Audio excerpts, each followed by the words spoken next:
let's see here. I did all the rings on here. I've got it turned down. It's 3/16 of an inch thick. It's very thin. I probably could have left it just a little bit more. I've got all my rings in here that I need. I've left it on the chuck. Not that I really need to. If it runs out a little bit, it's not so bad. But this is how I set it up. I have this template with all the degrees written on it. So for the pattern I'm making, I'm going to mark it in 5-degree increments. And then I'll do it by hand. I'm not going to do it this way. I'm going to put a mark in between because I need it actually 2.5-degree increments. So what I do, I put this on the spindle there. I put the chuck back on with the bowl.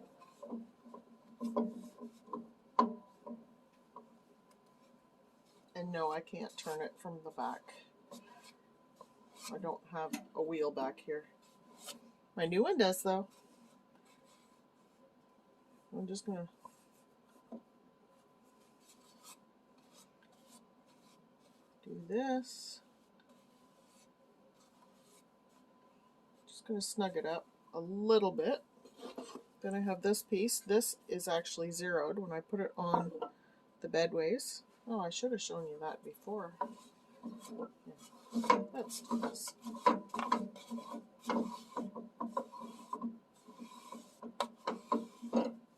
Okay, so what I do, I put this on. This will be at 0. It is zeroed to the very center of the spindle when I have it on there, so that I can line this up. I clamp it, and I'm going to use it.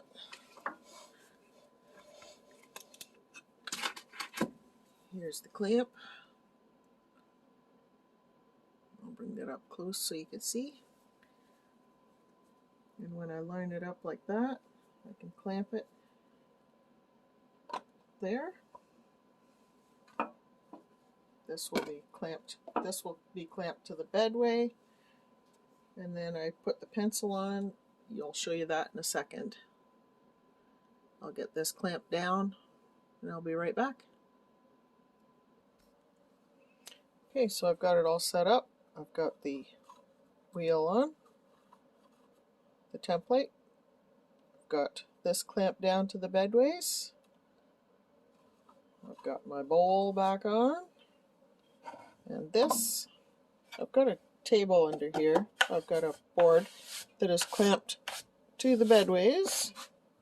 And I just have this little stand that zeroes to the center of the bowl. So what I do, I take one of these clamps, whatever they're called, I don't know. I'll start at, let's start at 180 here. So we just clamp that on at 180 because we don't want it moving, and we make a line. Pencil, and I'll do the back at the same time. Just like that.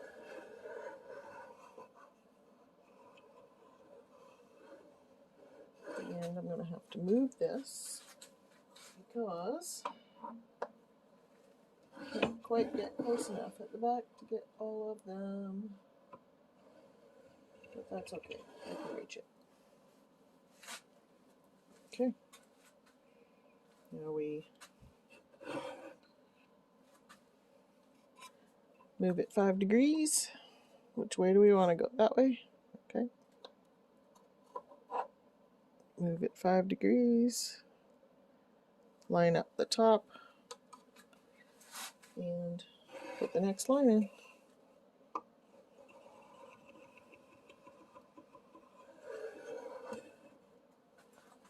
I need my pencil longer, that's my problem.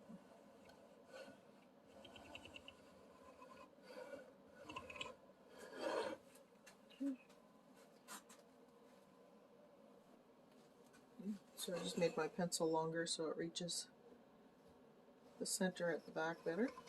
There we go.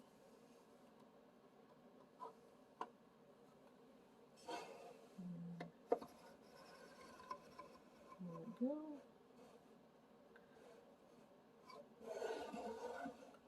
Yes, that works better. There we go. Every 5 degrees.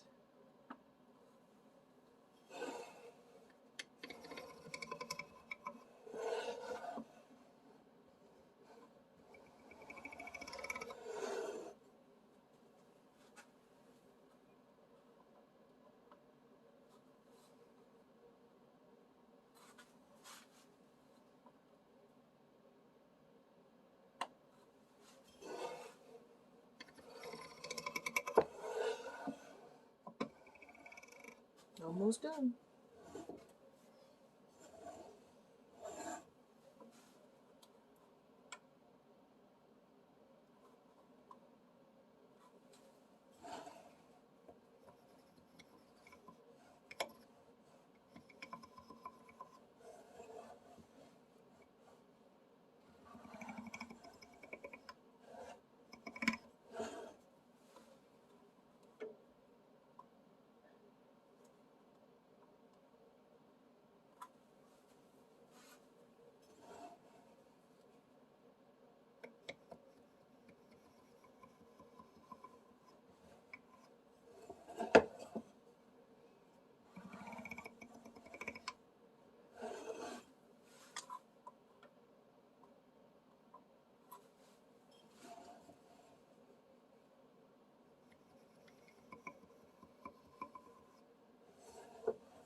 Little trick that I learned: wax the board.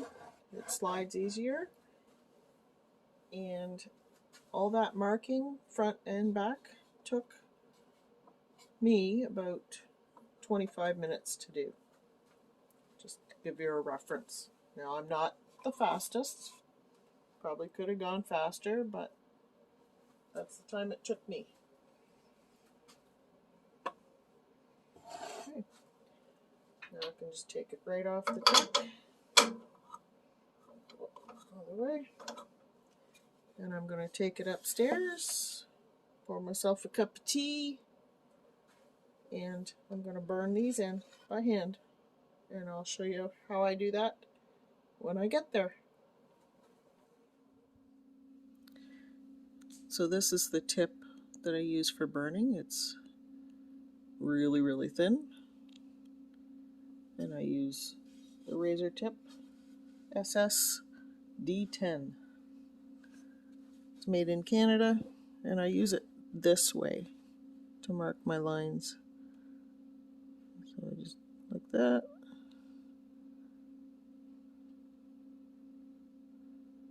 And follow the lines. Let's see here.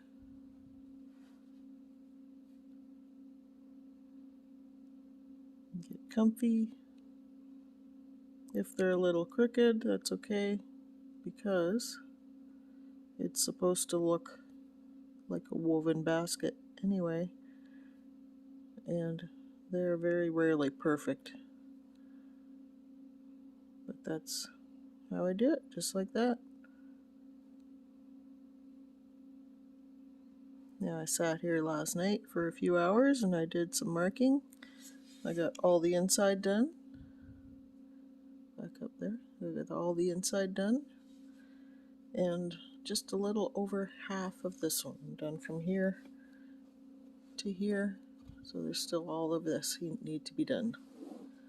So I'm just going to continue on, and I'll be back when I start to add color.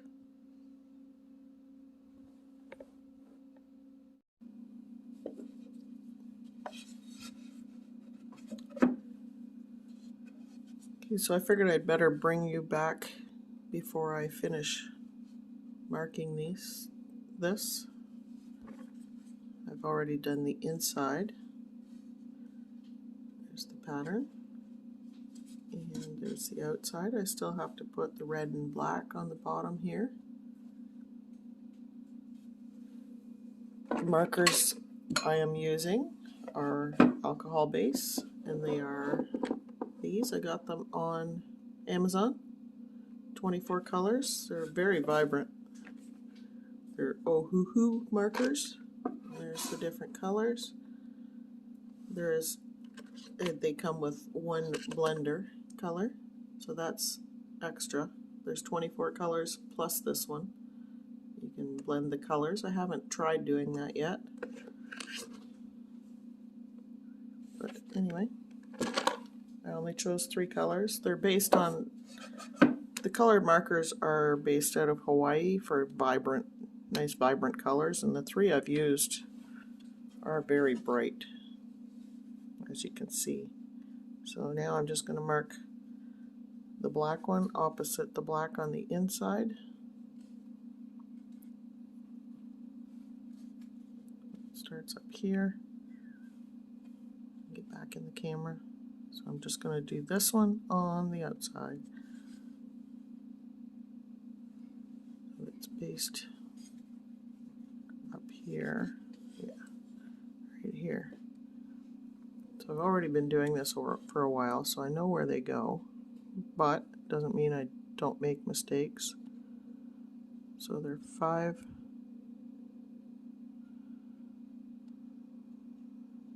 across the top, and 3 below that, and then 1, and then you skip 1,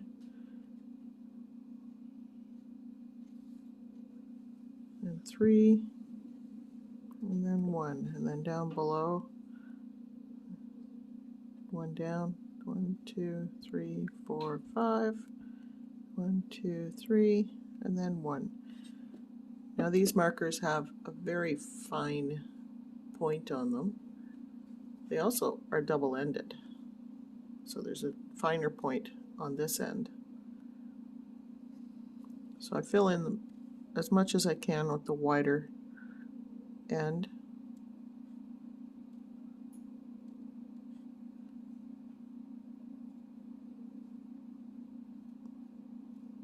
So you know that thing you learned in kindergarten, you must color inside the lines? Well, this matters here. Don't have too many coffees in the morning.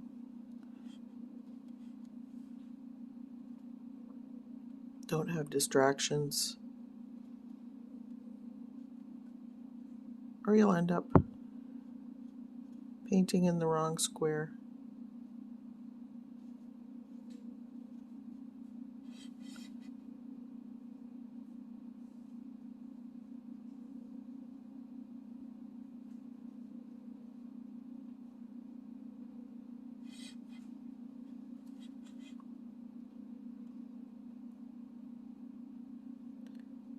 So you can see I've left the outside edges of those squares rough. I'm going to go back and fill them in with the fine marker,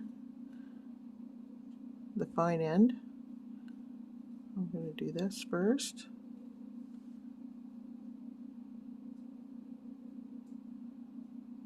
With the wide end.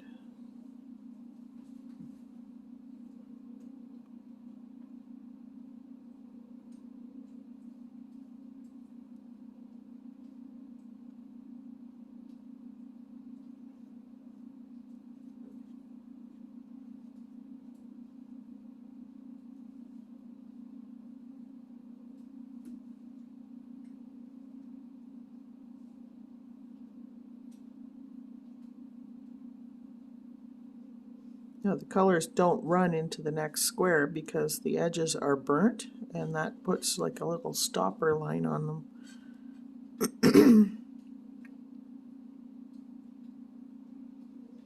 But if you touch it, the outside, the lines, you have to go back with a X-Acto knife or a sharp knife of some kind and scrape it off. And the sooner you do that, the better. You don't let the ink sit or it gets harder to take off.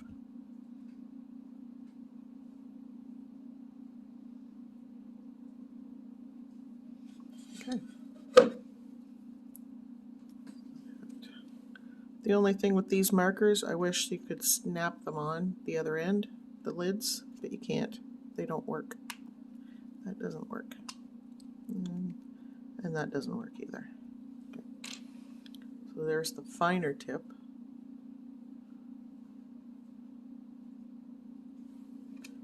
I go back and do the very edges.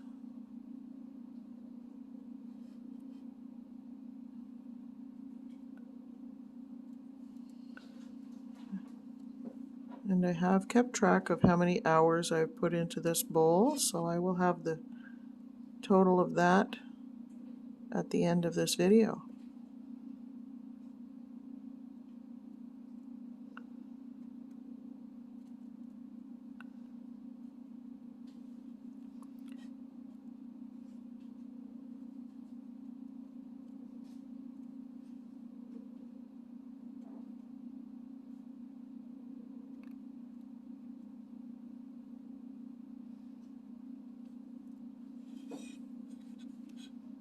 Now it's best if you work on one side of the bead first, and then you flip it over and look at it from the other angle, the other side, and you'll see all the spots you actually missed. Because right now I'm looking at this angle of the bead.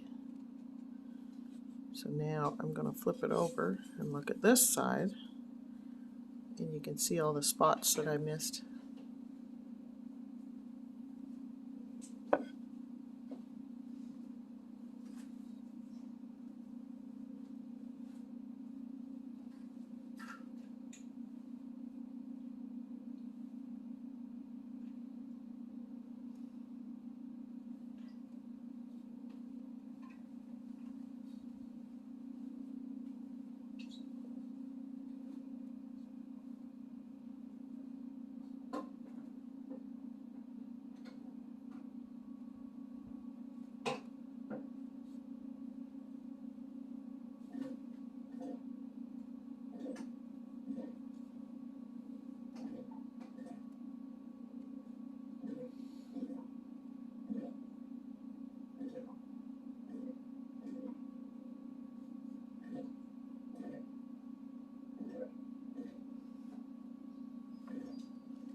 So there's the black done.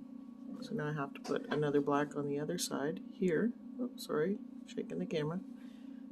Another black one here and two reds, and that will be done. Then I can just put a finish on it. See the eye? Kind of fits in the middle of this one.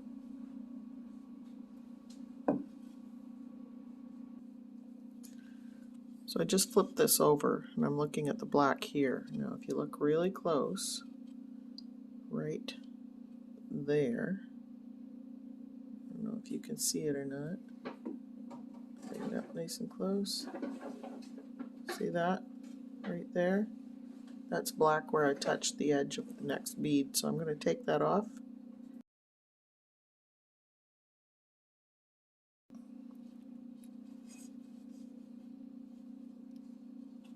With the knife.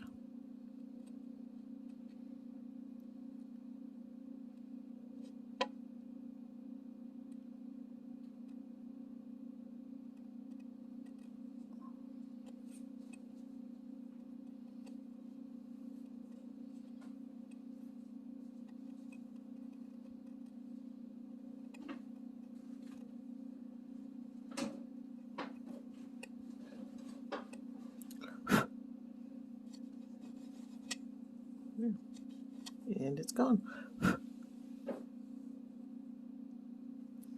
Alright, so I'm going to go back and finish the last 4 sections, and I'll bring you back when it's done.